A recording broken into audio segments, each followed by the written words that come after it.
আসসালামু আলাইকুম। এই যে দেখতে পাচ্ছেন কিউট কিউট চিংড়ি মাছ, সবুজ কচি কচি সজনে ডাঁটা এবং আরও দেখতে পাচ্ছেন যে বেগুন, আলু। এই সাধারণ জিনিসগুলো দিয়ে আজকে তৈরি করে দেখাবো অসাধারণ একটি রেসিপি। আমি প্যানে পরিমাণ মতো তেল দিয়ে তাতে দিয়েছি পেঁয়াজ এবং পেঁয়াজের সাথে দিয়ে দিয়েছি চিংড়ি মাছ। পেঁয়াজ চিংড়ি মাছ একসাথে নাড়তে থাকবো। যখন দেখবো যে একটু বাদামি কালার চলে এসেছে চিংড়ি মাছগুলোতে, তখন আমি একটু হলুদের গুঁড়ো দিয়ে দিয়েছি। এভাবে ভাজলে স্মেলটা খুব সুন্দর আসে। তো আমি নাড়তে নাড়তে যখন দেখব যে বাদামি কালার হয়ে গিয়েছে, তখন অ্যাড করে দিব পানি।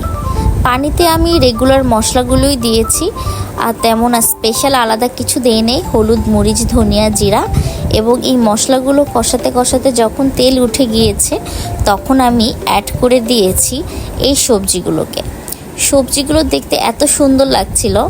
আর সবজিগুলো কষাতে হবে সুন্দর করে কষাবেন। এই তরকারির মজাটা কিন্তু কষানোর উপর ডিপেন্ড করে। প্রথমেই পানি দিয়ে দিবেন না, প্রথমে সবজিটা মশলার সাথে কষাবেন এবং অপেক্ষা করবেন সবজির পানি ছেড়ে সেই পানি শুকিয়ে যেন তেল উঠে যায়।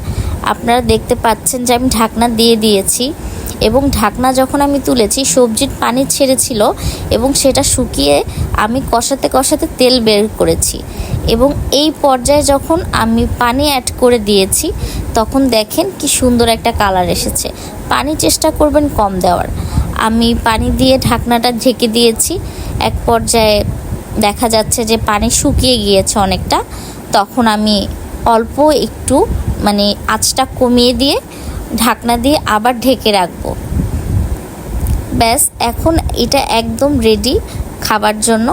গরম গরম ভাতের সাথে পরিবেশন করবেন। ধন্যবাদ।